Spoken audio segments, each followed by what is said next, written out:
Well, good evening, everyone.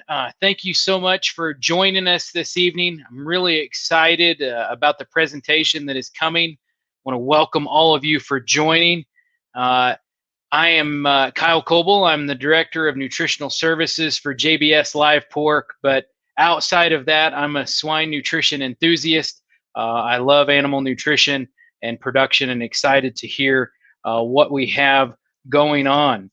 So today our webinar also celebrates the end of the second batch of Swine Talks web conference tickets, the TED Talks of the global swine industry.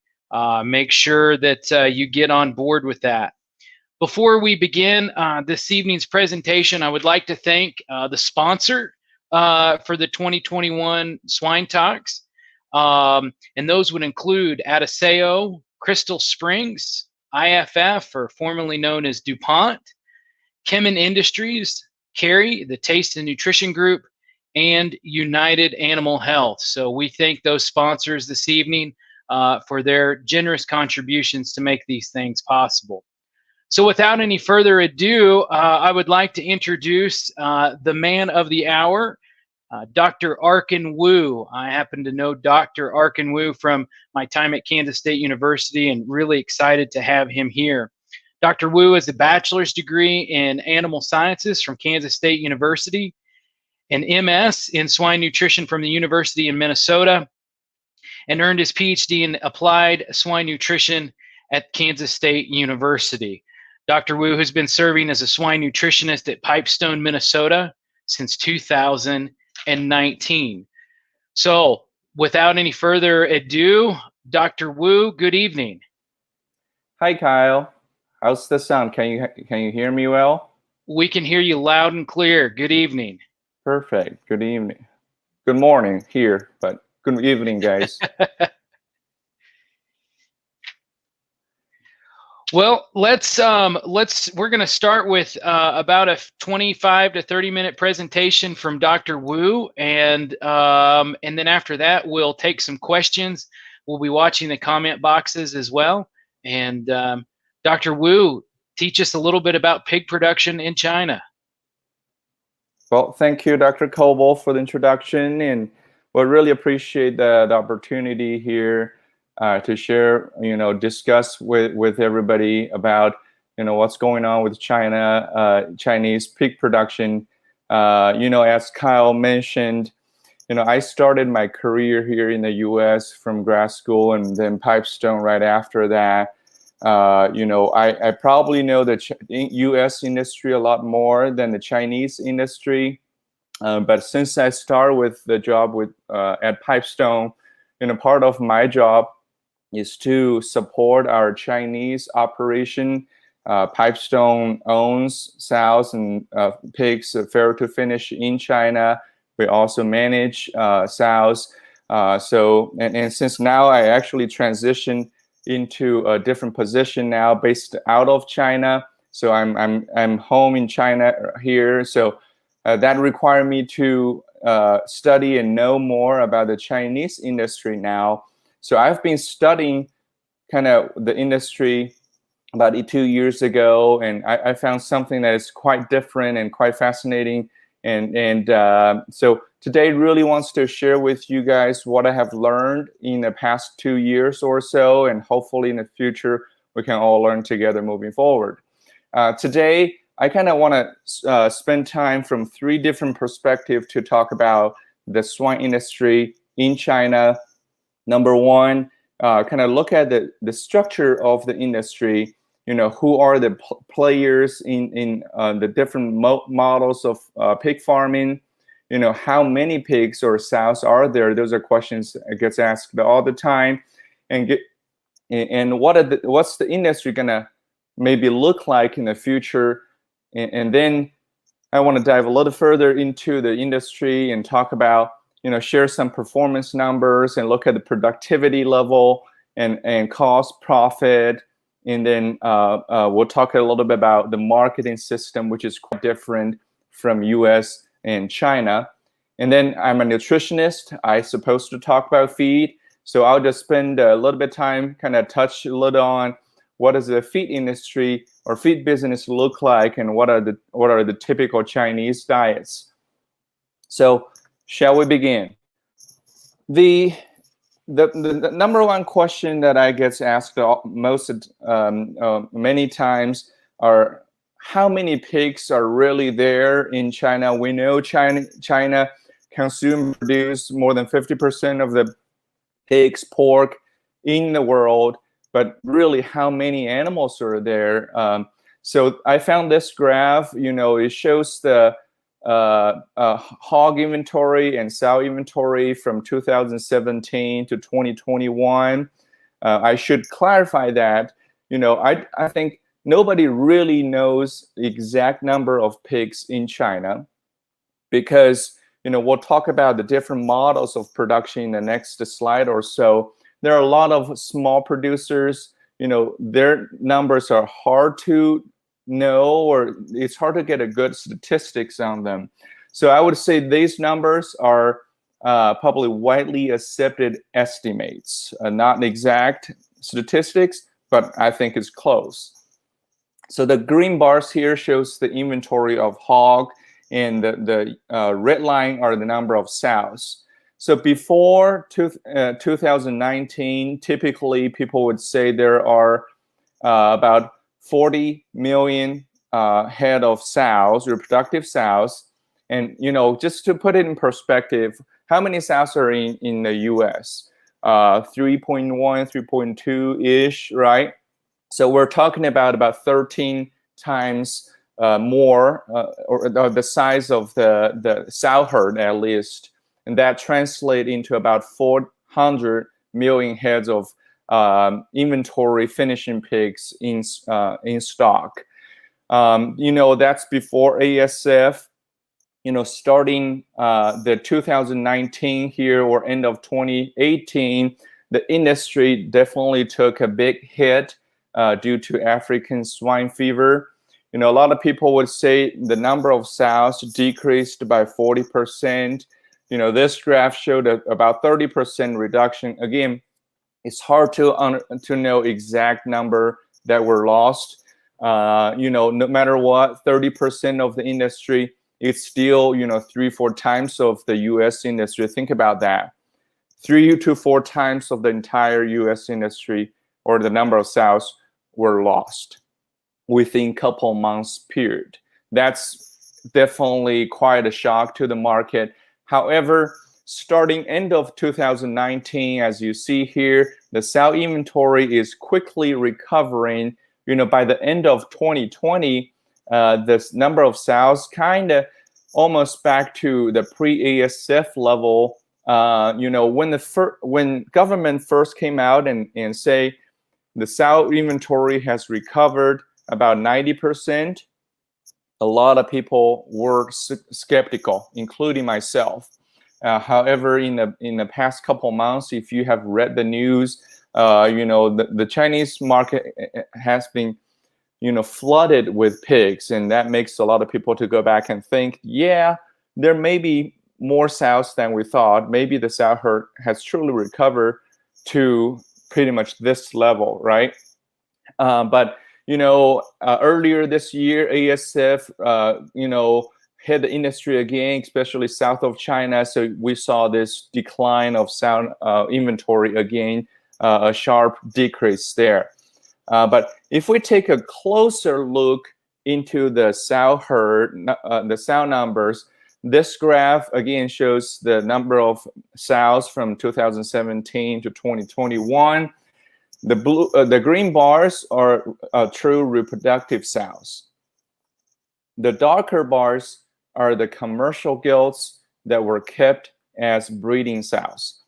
So what I see from this graph is, a lot of the sow numbers that recovered from ASF, a big chunk of them are those not very efficient, not very productive commercial gilts. Their PSY may be 10, maybe 8, or depending on, what are the genetics there. But, in the next year or two or so, these chunk of the animal needs to be replaced back to the true reproductive sows.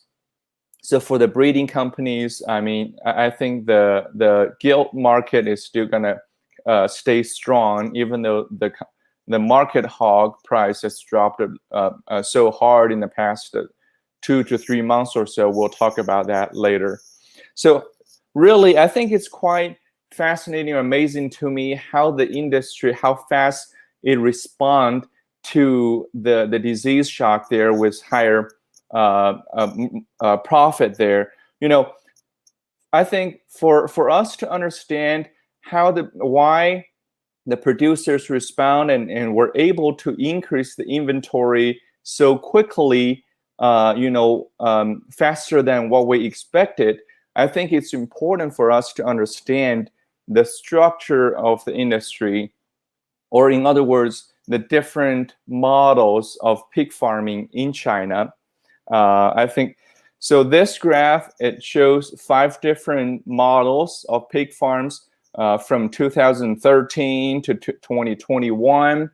We'll start from the left-hand side, looking at about 10 years ago, the Chinese swine industry. There were a lot of small-size farm, or the famous backyard pigs, right? You probably all heard about the backyard pigs.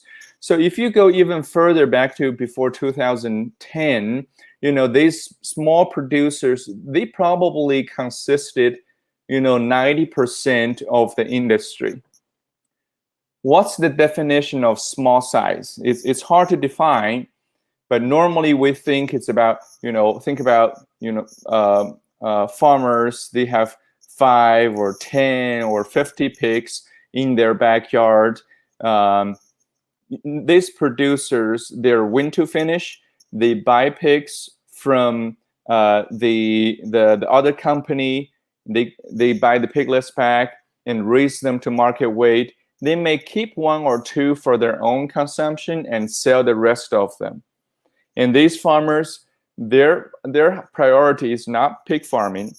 They are farmers. They go out and raise vegetables and plants and corn, maybe fruits. Pigs are really the side projects.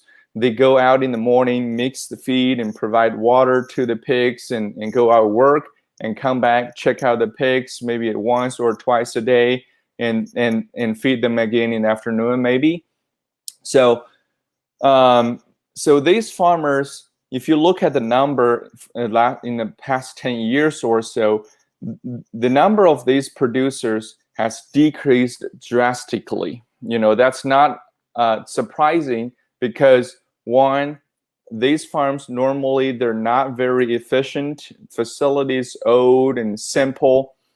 They're very vulnerable to disease. So during ASF, in the 2018 and 19, their numbers, quickly decreased, because in their backyard they can raise pigs or they can raise chickens. So if their pigs gets infected or the neighbors gets infected, they liquidate all the animal and switch overnight to producing some others, or they can get the help from the larger companies and upgrade their facility and become a contract finisher, which is the portion you see here in yellow and in gray, either short-term or long-term contract finisher for large companies.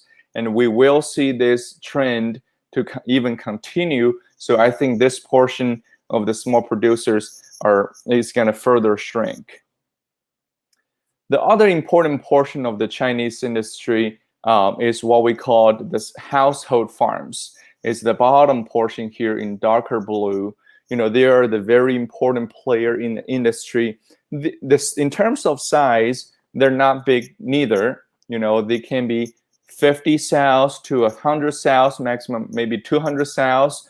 But these farms, they're fair to finish. They're more proficient and they're a little bit more productive. Usually these farms have 2 or 3 employees, the husband, the wife, maybe another family member, or hire another guy to help feeding the pigs. That's about it. So hog business is their focus. They take really good care of the pigs because that's all their family asset. And so during ASF, these model of the household farms actually survived ASF fairly well because they really pay attention, listen to the seminars, and they have okay understanding on biosecurity. They take really good care of the pigs, so they survive and probably continue to be an important player in the industry as well. And the last portion here in the orange color, that's the large integrated company. But 10 years ago, they're less than 10% of the industry. Nowadays, they're probably 30 to 40% of the industry now. A lot of these companies, they were previously smaller farm, maybe the household farm, and grow over time. Or a different model is that a lot of feed company, they were previously selling a lot of concentrates or premixes to the small producers, or selling a lot of complete feed to the household farms. But as the industry is integrating, is escalating, it became harder and harder to sell feed. So they decided to do, okay, we need to get in the pig business. So they are growing really fast. And here are some good examples of them. You probably heard about these names at the pork powerhouse. These are probably the 10, 15 largest swine producer in China. Muyuan used to be a small farm 10 years ago, maybe less than that. Nowadays, look at that. There are 2.5, 2.6 million sows by the end of 2020. And what's amazing to me is look at the year-over-year growth rate, 100%. For their size, that means during 2020, they added about 1 million sow, more than 1 million sow in their breeding herd. It's quite amazing to me how fast they build farms. And you probably saw the picture about their 80,000 sow farrow to finish, and plus processing, plus feed mill complex in multi-level farms, right? That's Muyuan. New Hope is another good example that they were and they are still one of the largest feed company in the world, and they started their pig business not very long ago, but pretty soon they have 1.4, 1.5 million sows. Year-over-year growth rate, 400%. Look at that. That's wow. So anyway, all these large producers, they're fast growing. They will be the major contributor. There may be 60% share in the industry moving forward. We don't know the exact what's going to look like, but that's the future. That we knew that.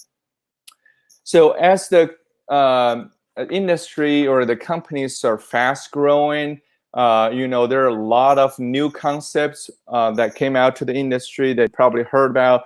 We just mentioned the multi-level farms. Marcel suggests me to talk a little bit about the multi-level farms. I'm not an expert. I've never been to a multi-level farm yet. I wanted to study more into it. I would say the major reason to having these farms are, land availability. With all the environmental protection plan that is pushing by the government, nowadays it's really hard to find good size to build large production. It's even harder to get permit to build large farms. Pipestone, we operate in China. We constantly go out and trying to find site to increase our sow inventory. But we go out and ask the government about can we find 50 acres to build an 8,000 sow farm in the typical U.S. farm. They said, well, we only have 20 acres. can you stack them up?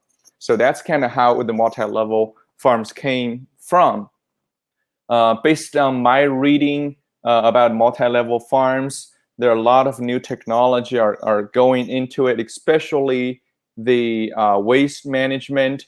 These are the two pictures from a new one that is 26 floors high. So Marcio call it apartment barn. I think that's a good analogy. This building is this company basically is a farm is built by a cement company actually. So for their waste management, all the manure, all the waste will get in the fermentation tank. The solid, the liquid will be separated. After fermentation, the solid goes into their mother company into the cement production. Somehow I don't understand. But the wastewater will be treated, recycled, and it goes back to washed barn and everything, something like that. So there's a lot of new technology and filtration, yes or no, and depending on where you at, it's quite amazing to me. And so to me, the biggest challenge for multi-level farms are still disease management, right? With the disease pressure in China, especially PRRS or anything like that is highly infective, and so how to keep it away from your size, and if you broke within the farm, then how to keep it, not from vertical transmission. That's the biggest challenge, I think. I'm sure there's a lot of effort is going into it, trying to understand how to run it. Some I heard are having good success. Some are still on the learning curve. We'll see how these models go, but maybe that's the new normal for Chinese industry moving forward. Now, other topics that is quite common, AI technology, counting pigs, that's not a new one. Health monitoring, those are coming. And carbon footprint is another one, or sustainability is everybody talking about every day, because the environment, the government is putting more pressure on environmental protection. That's no doubt. So I guess my takeaway, I would encourage our U.S. colleagues, to keep an eye on these new technologies, keep an open-minded, just be aware of these changes. Maybe something works that we can use. If it doesn't, at least we know what doesn't work, right? So I'm gonna jump into the next section here to dive a little bit further into the pig production, trying to understand the productivity and profitability in the Chinese industry. Again, it's hard to have good statistics trying to represent the average performance level in the Chinese industry, just because every company, they like to use their own database instead of using a standard one, and they don't necessarily want to know their performance number too. So doing the benchmarking can be quite challenging. So these performance numbers or sow performance numbers are shared by our production team, and we think it's probably a little bit above the industry average, if you will. So, because these are from relatively large company summaries, not necessarily representing the whole Chinese herd. So from sow performance standpoint, we're looking at about 11.5 total born, and about 10.5 live born. It's a little hard to read this graph. Maybe it compares the total born and live born in the U.S. and the total born and live born in the Chinese market industry. We're constantly about 3 to 4 pigs behind. What are the major hurdles? I think number one for sure is disease pressure. Any swine disease, you name it, Chinese industry have it. And I don't think we have ever, successfully eradicated any disease. Every time we learn how to deal with it, how to live with it, but there's right or wrong with that. So with that total born, live born level, that translating to, a little shy of 10 pigs weaned. Pre-wean mortality is usually below 10%, because the total born wasn't that high, and availability of labor is a little bit better compared to the U.S. market. With about 2 liters per sow per year, we're talking about 17, 18 PSY per year. So again, the disease in the sow herd and genetic selection as well. The government now is pushing the genetic company to improve their technology and increase their breeding herds. And so in the next couple of years, I do think the genetic selection will catch up a little bit more in China, because the government is prioritizing resource to focus on that. In terms of the win to finish side, that's even harder to get good numbers. What I can share is from our experience, our production experience, and what we saw, mortality usually is high. Typical large company finishers are quite a bit size. Usually they're 30,000 finishing space or more. So managing disease is a challenge. Usually around 10 to 15% mortality, even without ASF. And for some contract finishers, they're small size and 1,000 to maybe 5,000 size. Depending on the piglet quality coming in, they can run 5 to 10% mortality. That's typical without ASF. Well, if there's ASF in the herd, we're talking about 50 to 100% mortality. So that's a different story. So performance-wise, definitely a lot of room for improvement. In terms of cost, well, cost of production in general is high compared to the U.S. market. This 2 graphs shows the typical cost of raising a market hog from farrow to finish model or the win to finish model. Well, from back from 2016 to 2020. So if you look at the left-hand side with the farrow to finish model, a typical cost of raising a market hog is close to 1,1600 RMB. So with the exchange rate, just to help you put in perspective, so for you to compare with the U.S. market, we're talking about 230, and I would say that's pretty good number. So a lot of production will have higher production costs than this, to 260 even more dollars per head. If you do the math, 60% of the cost usually comes from feed. That's typical. 30% goes to the sow farm to pay for the piglets, and the rest of the 10% goes to anything else: health, space, labor, and everything else. During ASF, the cost of production in farrow to finish definitely increased. I do think this may be a little underestimated. The increase of cost might be a little bit more, but the increase is not nearly as high compared to what we saw in the right-hand side with the win to finish market. And that's primarily driven by the piglet price has increased dramatically during ASF. In our system, Pipestone, we are kind of multiplier farms. We sell pigs. Any piglet or wing pigs we sold last year. I remember at some point we were selling 13 pounders, $250 to $300 a piece. So really high piglet price that increased dramatically the win to finish production cost. However, these numbers are only up to end of 2020.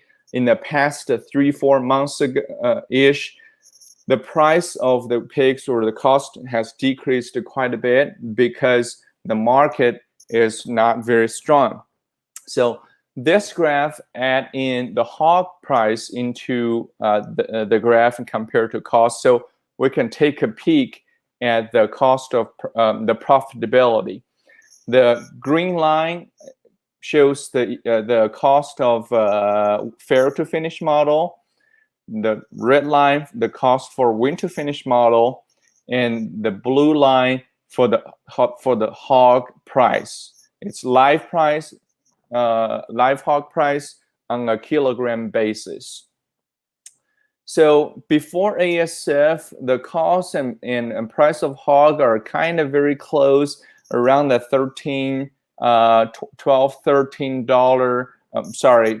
to 13 RMB per kilo level. And soon after ASF, hog price went to the roof. You know, during 2020, we're talking about average 30 RMB, north of that per kilogram.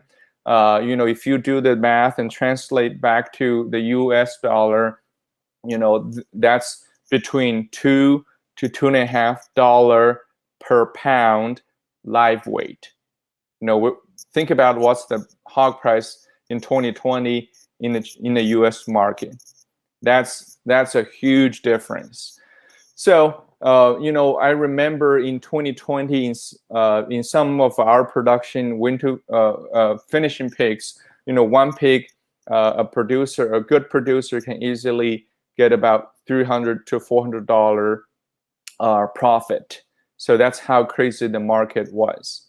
What's even more crazy was look at since February of 2021, only 3-4 months ago, the hog price decreased, you know, by 70 or 80%, as you see here. So actually, the hog price has dipped below the cost of production, even below the cost of fair to finish production. Not to mention the win to finish producers. Some producers are likely losing about $100 per pig. So we were talking about, you know, swine industry is a risky business. It's true everywhere, and it's even more true in China. Profit can be really high, can be really low, just within, say, 5 months. So profitability, remember that, is highly variable in Chinese market. Well, if you ask me what's most different between Chinese and the US industry, I think is the marketing system. You know, I have been learning a lot about this, and to me, here are some fun facts, if you will. Compared to the US industry, everything that is marketed on a carcass basis, and the producers take truckloads to the packer and gets paid later, you know, with all the measurements and grids, right? So, but in China, all the pigs are marketed on a live weight basis, and the reason for that is, you know, think about a couple slides ago we were talking. There used to be a lot of small producers that have 5-10 pigs or so. There's no way they can hire a truck and take 5 or 10 pigs to the packer, which is, you know, maybe 100 kilometers away from their village. So pretty soon there comes a marketing agent, or usually we call them middlemans. So these middlemans, they go out to the village, grab 5 pigs from a farmer, grab another 10 pigs from their neighbor, and maybe grab another 50 pigs from the next village. They pull the volume and take the pigs to the packer. And, you know, so transportation is on this middleman's. After taking that portion out, usually they can take a cut of $4 to $5 per pig. And what's more interesting to me is that these middlemen take the pigs to the packer, but not necessarily selling the pigs to the packer. Instead, they sell pigs directly to the meat buyer or the meat distributors. So how it works is that, you know, the pig seller, you know, go to go to the packer. The packer is really more of a marketing platform. They provide their shackle space or large area for the pig seller and the meat buyer to meet, and they make deals directly. I like those 50 pigs. I'll get them at this price. They negotiate. So after the deal is done, the packer basically just process it and take a processing fee. So what to me, I spend a lot of effort trying to understand why, right? It's really hard for us that, you know, in the US to understand why you market pigs in this way. Well, you need to understand the Chinese consumers' preference or their behavior. So in China, people do not like chilled meat. They like fresh meat. So they like to go out to the market or the fair to look at the carcass, make sure it's fresh. I want this cut. I want how much? Well, they'll cut it in front of me, and I'll take it back. Or maybe it's freshly cut cuts, and I'll grab it, go back, and then put it in the freezer. They don't like freeze pork. So how it works, you know, these pigs gets transported to the packer in the afternoon, maybe evening. The deal were made during the night, and the pigs were processed 2 o'clock or 3 o'clock in the morning. And the meat buyer take it to the market, and the pork show up in the meat counter 7 o'clock in the morning. So everything is warm and fresh. So that kind of triggers and explains all the way back why the live weight basis, why there's, you know, middleman marketing agent, and why packer margin usually why it's really low. And speaking of the profitability from last slides, another thing I think it's important to be aware is the Chinese hog market or the hog price is known to have peak cycle. Well, this graph shows the hog price from 2000 to 2018. You know, every 4 to 5 years, you saw this increase and then sudden decrease of hog price, and you know, start over and over again. Normally, the increase of the hog price is triggered by like major disease or events like Olympic or whatever that is, and then the producers, you know, they saw the market was strong. They wanted to increase their production. Remember, those backyard or small producers, you know, they're very flexible. They can add another 5 pigs in their small barn pretty easily, or they can go out of business and switch to producing something else pretty easily too. So we saw this, you know, huge increase and decrease of profitability because of kind of having a lot of small producers and lack of, you know, knowledge on risk management, profit management. So definitely a lot of room for improvement for the market, for the industry moving forward.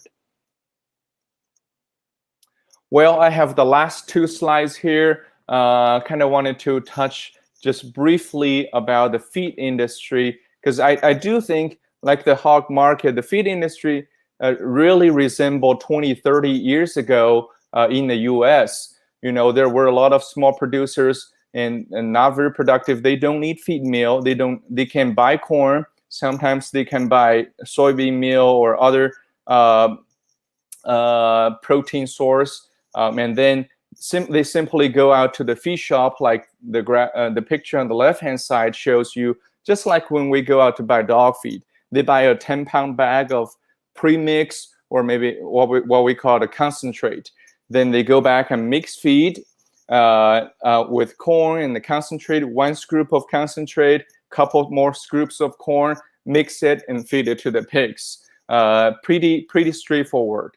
The feed company provides the guideline how to mix them, but definitely not very precise. You know, as the industry evolve and gets escalated, and more producers started to pay more attention to feed efficiency. Credit goes to some large companies and universities. Dr. Difa Li, who graduated from Kansas State, went back, worked for China Agricultural University. Dr. Gary Stoner, also from Kansas State, and worked for CP China. They did a lot of work trying to educate the industry about, well, if you feed better feed or more precisely formulated feed, you can improve performance and improve feed efficiency, and you actually gets more return. So we started to see more complete feed sold by bags because of better lower transportation cost.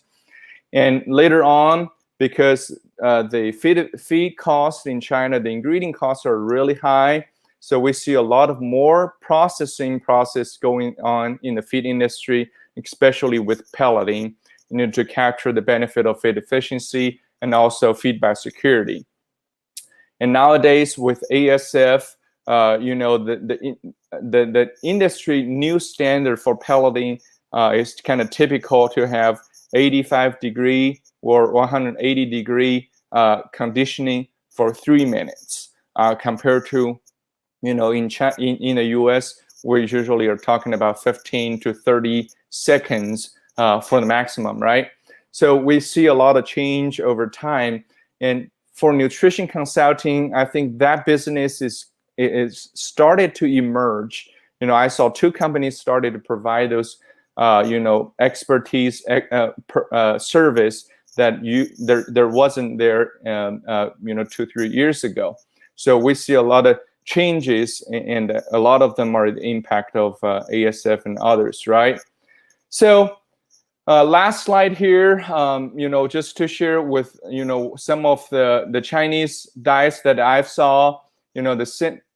For formulation is quite similar methodology. With NRC loadings or requirements are pretty common, along with PIC requirements. The Chinese industry, the research is just slowly starting, and that from a database standpoint, I think it's coming, and some numbers are already out there.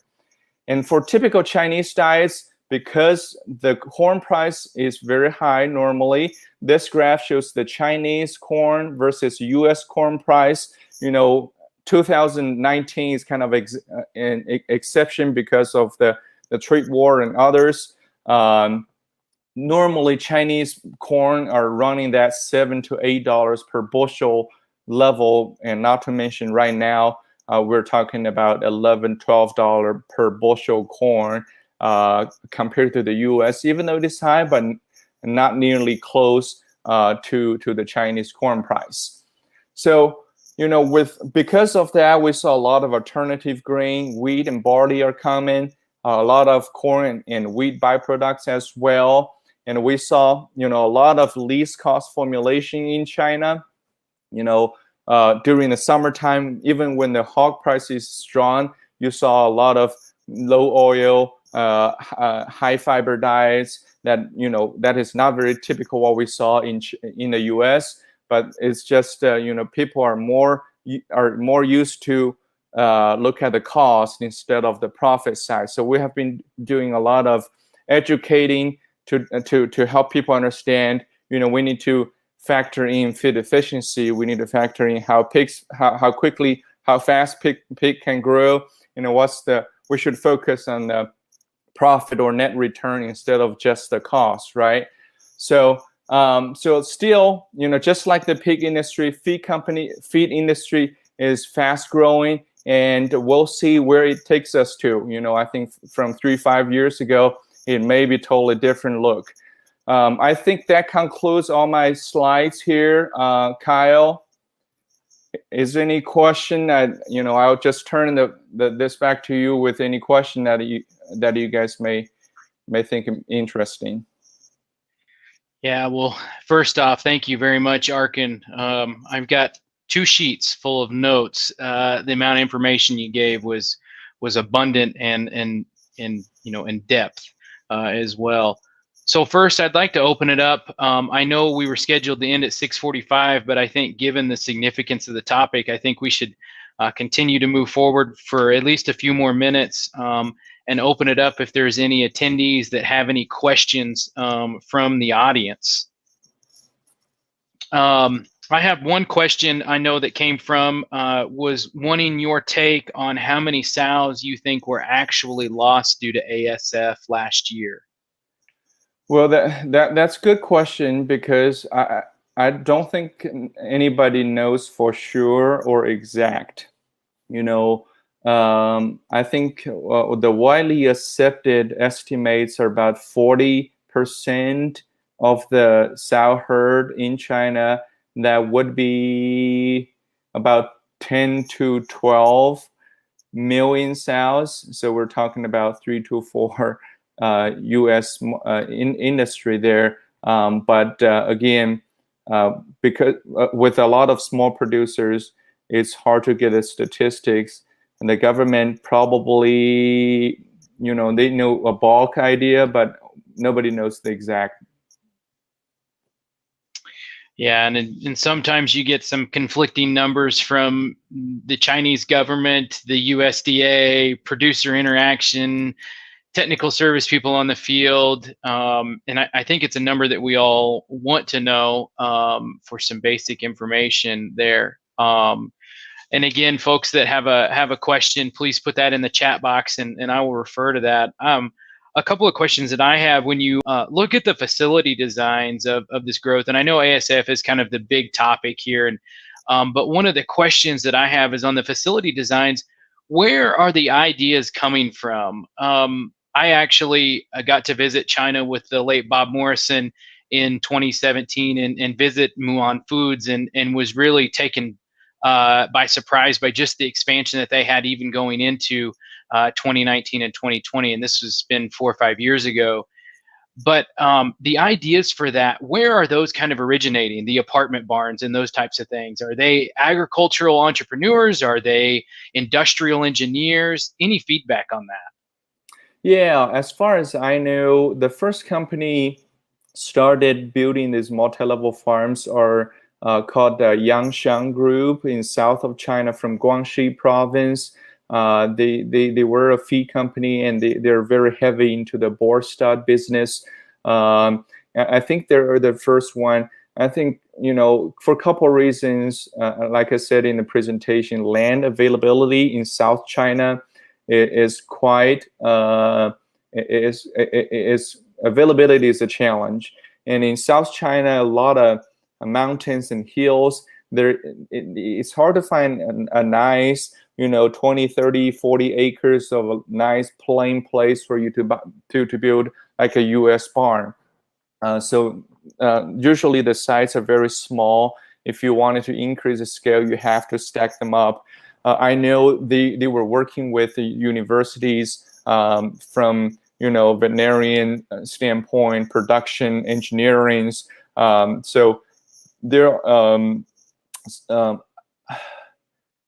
I think that's kind of, it's a collaboration work for sure. And some other producers, there was another producer, Mr. Yu.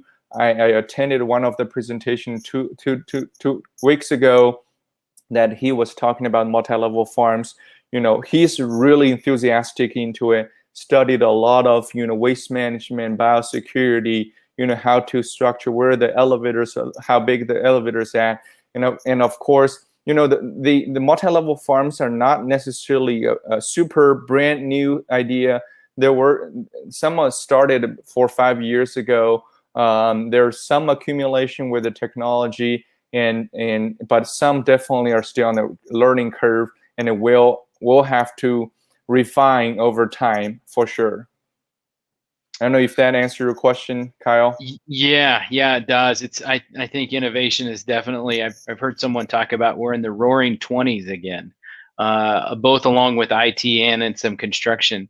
Well, I've had this question asked here on the side from a couple of different people in a couple of different formats, so we'll try to summarize that. But any projections on the importation of pork What is the status of pork imports from major producers like the U.S.?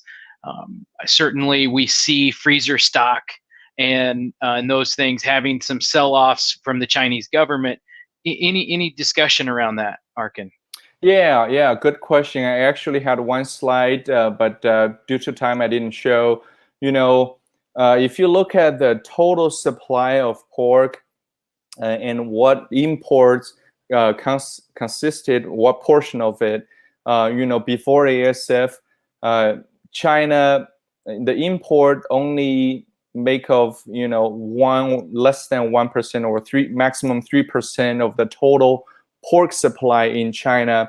After ASF started in 2019, the increase pork import definitely increased. If I didn't remember wrong, it was 6% of the pork supply came from imports, and in 2020 that number jumped to 14%, which is already a lot of pigs. And the major exporters like Germany, Spain, U.S. and Brazil. In 2014, the volume was 14% supply coming from import.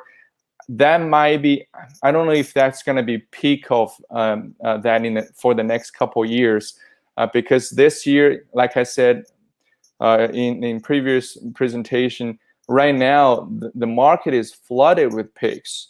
A couple reasons for that is the sow herd recovered probably sooner than everybody thought, and some of the producers are raising pigs to extremely heavy weights, and we're talking about 150, 160 kilogram or 350 pound average weight, or even some close to 400-pound pigs. So right now the industry is flooded with pigs, and the hog price is really low. So we saw the import of pork slow down, at least from last year. But later this year, we do think there might be a hole that due to last winter, the ASF hit the market again. A lot of pigs gets liquidated. So maybe 3-4 months from now, hopefully the hog price is going to increase, but I don't think it's going to be anytime close to 2020 that level. So I think in the next couple of years, there will be some imports, but probably not the level as 2020. I'm not an expert in that, so that's just my own understanding. So don't quote me on any of that, but that's just my estimate.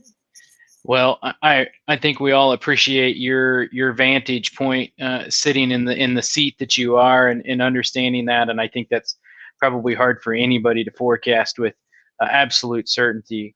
Well, one of my last questions for you, and then I think we are going to approach it. I believe those of you that still continue to have questions afterwards, please continue to put those in the comment box, and I believe Arkin may be able to answer those offline with you folks. But one of the questions that came up repeatedly here is if you could just give a brief synopsis of Pipestone's footprint in China.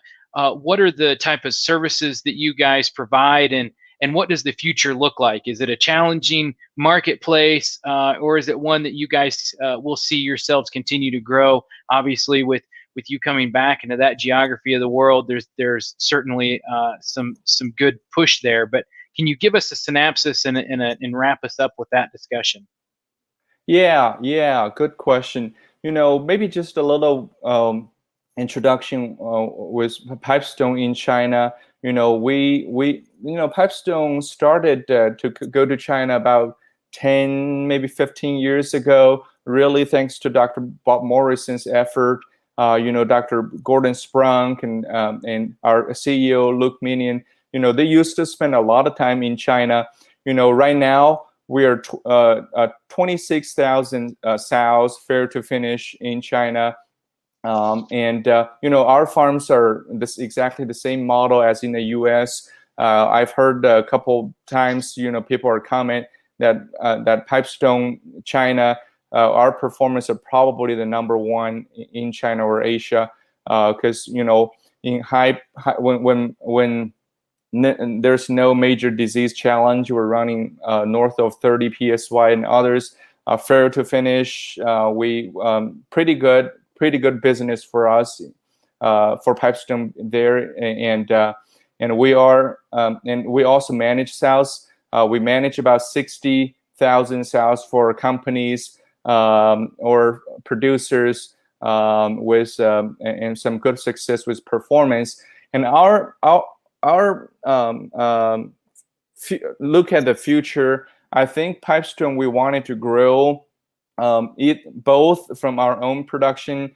We're constantly trying to find the size to expand our sow herd. We do want to double our size of number of sows in the next 2 to 3 year range, and also we get asked a lot about managing sows as well, because with ASF, managing the farm with high biosecurity with high efficiency is very popular topic right now. Everybody talks about how to improve efficiency and decrease cost, because the pig market moving forward is not going to be as profit as 2020. All of this growth in number of sows, they need to stay in business. They have to improve efficiency. So we have the expertise. So I think there's a lot of opportunity for people know how to raise pigs safely, with high biosecurity. There is going to be a big market, and for sharing knowledge and managing pigs and others. So Kyle, I think that's what I have. But if there's any other question that you guys may have, feel free to send me an email. I'll give Marcia and those my email contact, and feel free to reach out with any ideas and questions. We'll be happy to share any information that we learned in China. Well, Arkin, I'm sure everyone that attended this evening is as lucky and as fortunate to hear your content as I. And just wrapping up a couple of thoughts, as we walk through and just understanding, some highly variable profits going on in China. Certainly some big swings in the breeding herd from ASF, and a little bit of the unknown in the future of how well that's going to be controlled.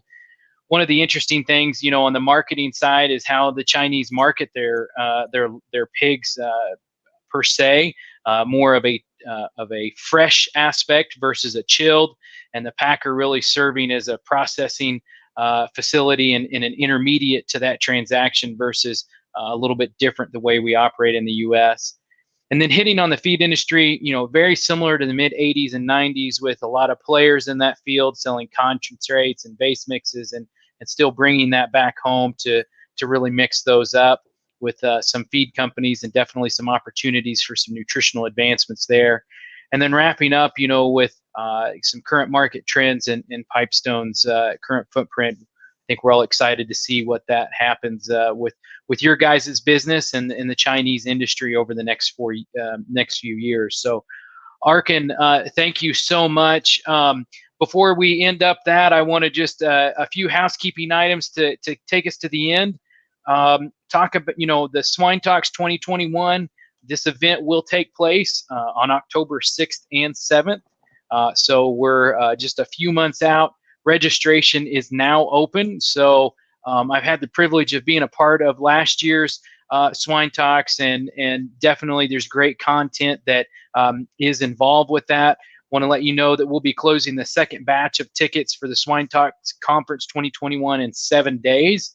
The ticket price will go up to this Friday, July 16th at 2 p.m. Central Standard Time.